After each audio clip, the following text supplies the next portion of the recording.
What I will be going over today is based upon real law enforcement alert training that I utilized when I was still an officer. Understand, the topic of this video is heavy and is not something I'm looking to make light of. The purposes of this video are to help you understand what law enforcement is taught and what a direct response to an active attack generally looks like in a school setting. First, let's define what an active shooter or active attack really is. In alert, an active attack is generally different from a SWAT response in the fact that most SWAT responses have a decent amount of planning and information and a very direct known threat to address. An active attack, however, generally begins as an in-progress call for service, has minimal planning or preparation, very limited or sometimes wrong information, and an unknown threat or multiple threats to address. Generally, most agencies will have a floor plan of the schools within their city on hand, but with the need to respond quickly, officers will need to rely on the student resource officer or their prior experiences to know how the school is laid out. An initial call for service of an active attack would sound something like this. All units stand by for tones. All units that show you en route to an active shooter at West Valley High School at 75 Berry Street. Complainant advised they observed two male subjects wearing all black walking towards the front entrance carrying guns in their hands and then heard several gunshots. All units I show you en route code, still gathering further. Channel is closed for active shooter event. And that is about as good as preliminary information as you will likely get. At this point, everyone and their mother will be raining down upon that school. This includes admin, detectives, SIU, SWAT, outside agencies, etc. This is a bit of a double-edged sword as more manpower can be good to overwhelm a threat, but it can also lead to some confusion and officer-on-officer shootings. You have to think that sometimes outside agencies don't have the same radio channels as their neighbors, different uniforms, different SOPs, etc. This is why it's important for officers on scene to communicate in plain English to ensure that no valuable information is lost. Upon arrival, there will usually be a small number of officers on scene. Sometimes only one patrol officer will make it before everyone else and will need to start moving into the building without additional backup. Officers are generally met with a good number of people that are likely not the threat. They will be told to keep their hands up and to evacuate the premises. I will reiterate, this scenario is different from normal room clearing doctrine in the sense that addressing every single person or room while there's an active threat present is going to be a lot different than a passive threat. Speaking of which, those are our two categories for threats: active/exigent and also passive threats.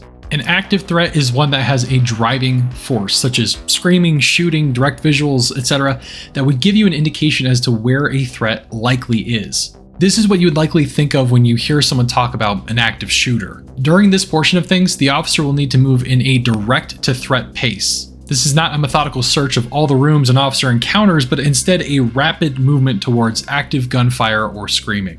A passive threat is one in which the officer on scene arrives and there is no real indication as to where the threat might be and no real driving force to direct the officer. During this portion of things, an officer can move with a deliberate, albeit still quick, pace. The reason for this is that if the threat is hiding in, let's say, a classroom and we skip over that room, we have now let the problem continue. In this phase, we are sweeping every place this monster could possibly exist and exterminating its life before it has the chance to harm anyone else. Within that scene size up when officers arrive, they'll take in all sensory information to dictate next steps and what possible threat they might be dealing with. Is there a burnt gunpowder smell in the air? Is there active gunshots, screaming? What are bystanders saying?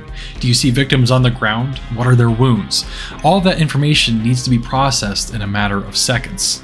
Once an officer is inside the building of the attack, they will decide if they are dealing with an active or passive threat, as we went over before. If a single officer is responding, meaning no other officers are on scene and have made entry, the way in which things are done will vary, and some concessions will have to occur as far as tactics and safety are concerned. As far as maneuvering through a hallway, a single officer during an active threat will need to move direct to threat. Unfortunately, again, in this case, the officer does not get the luxury of having someone to cover his sides or rear.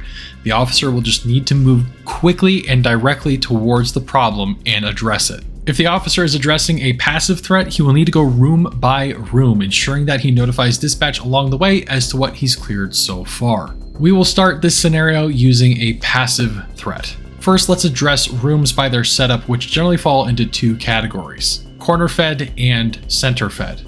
Corner fed rooms are, as the name implies, corner fed. The door sits at the corner of the room and generally swings inward and towards the wall perpendicular to the outside hallway. Corner fed rooms are slightly harder to defend given the fact that after an initial threshold evaluation, only a single hard corner is left to be addressed. In regards to center fed rooms, they can be a bit more tricky. The reason being that now an officer must address two separate hard corners and will have to leave it up in a toss-up as to where the threat might be. So let's discuss on how to address these rooms. In all cases, there are three tenets of effective room clearing: speed, surprise, and violence of action. So in essence, move fast, get the drop on the suspect, and be decisive and punitive in your actions. For any room that we are addressing, the first thing we want to do is a threshold evaluation, also known as slicing the pie. In this case, the officer will smoothly observe the majority of the room piece by piece, keeping the door as an almost central pendulum. The officer will keep their distance from the door as to not telegraph their position. If you get too close to the threshold, your weapon will be visible to a threat inside the room prior to your ability to address it.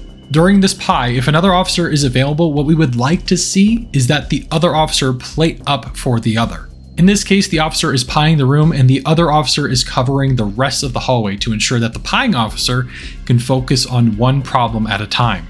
When the pie is complete in a corner-fed situation, the officer is generally left with very distinct known and unknown areas. Known being the areas already addressed by the pie, and the unknown being the hard corner that has yet to be seen. At this point, the officer will communicate in plain English next steps. Alright, I got everything cleared except that corner. On entry, I'll face that corner and move to the left, and you move in directly after. On 3.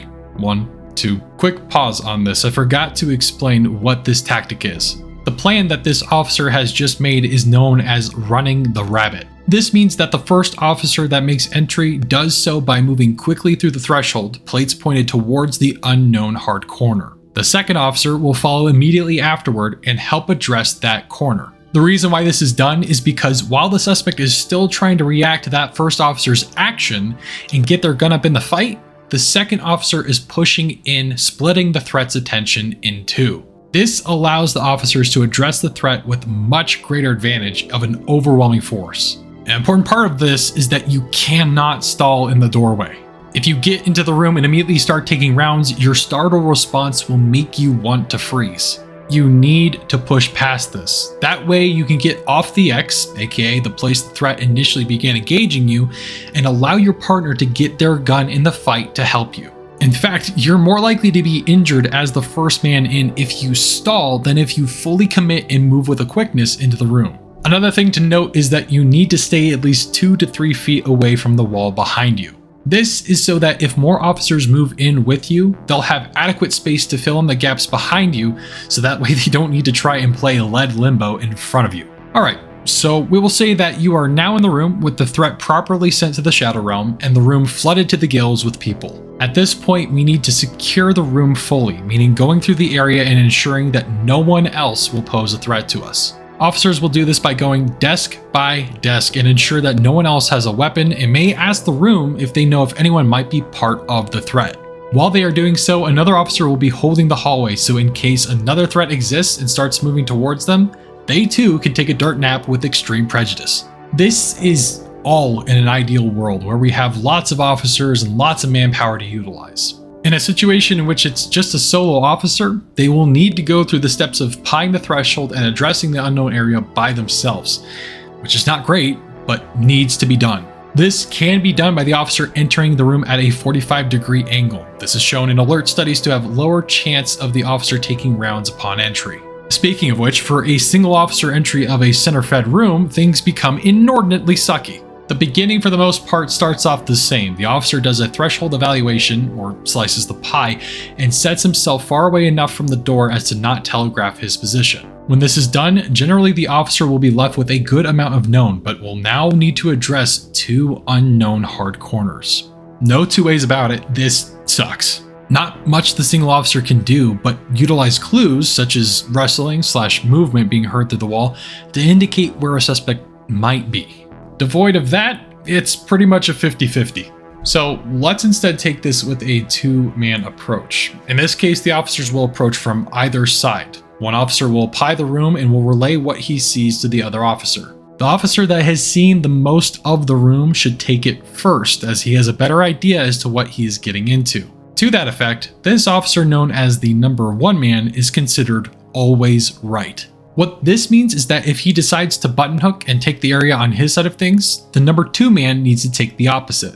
The same goes if the number 1 man decides he wants to take what he can see right now in a crossover entry, the number 2 man will need to take the opposite side. Once entry is made, those officers will need to address their hard corners, then the rest of the room, as well as ensuring they mind their spacing from the wall and stay out of the fatal funnel, aka the doorway they just entered, as best as possible. If you have more than 2 members, you will flood the room in a manner that creates something known as a strong wall, where the entirety of the room is being addressed by all 4 members. Same thing as before, once initial contact is complete, the 4th man will go back and hold the door to prevent an unwelcome party guest, while the rest of the officers complete their sweep of the room. Now let's take a look at how to address hallways and intersections. The standard operation of threat addressment is changed a bit from the usual people then open doors / areas then closed doors to a more methodical people, open and close doors when dealing with a passive threat. The reason that this changes is that we are trying to intervene on a threat that could be anywhere.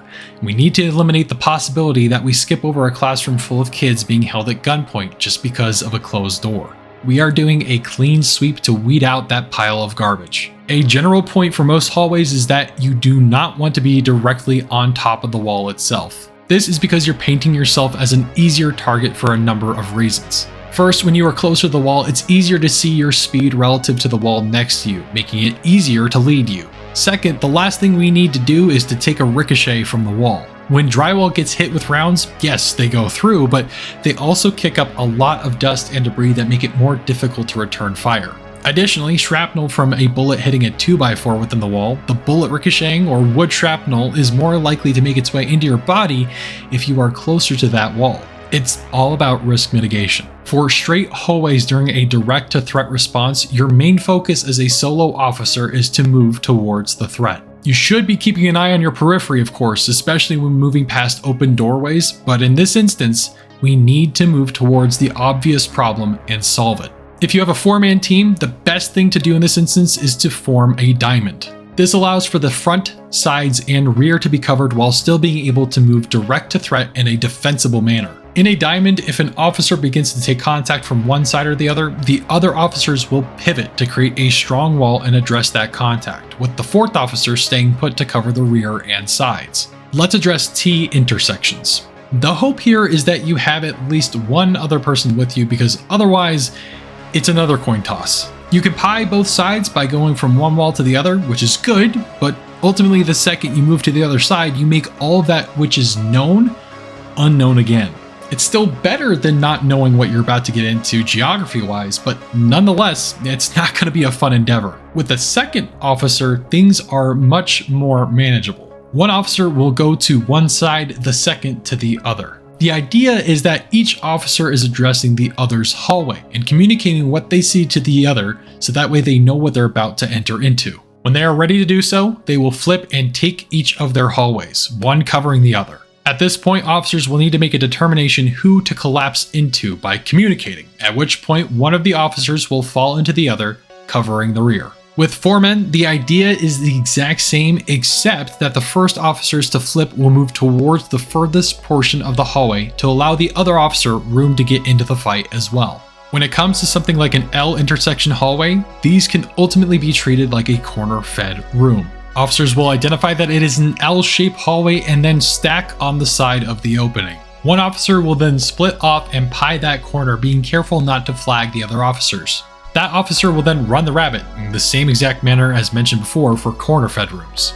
Doing this as a 1-man, all you can really do is pie off what you can and then commit to entering the hallway. Again, it sucks, but it is what it is. An important thing to note inside of an active attack is making sure that you have good friend or foe identification.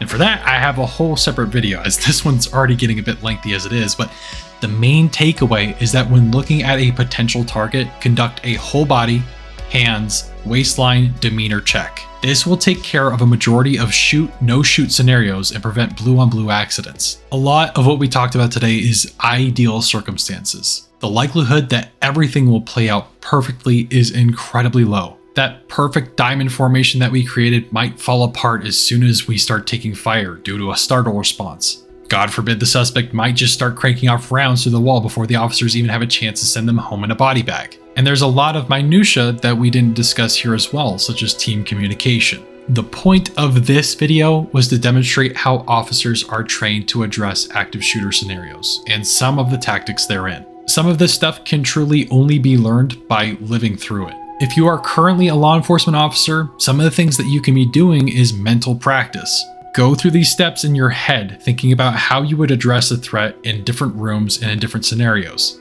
Otherwise, please let me know if I missed anything pertinent in this video or if there's anything else you'd like to add. Anyways, thank you all so much for watching. I really do appreciate it.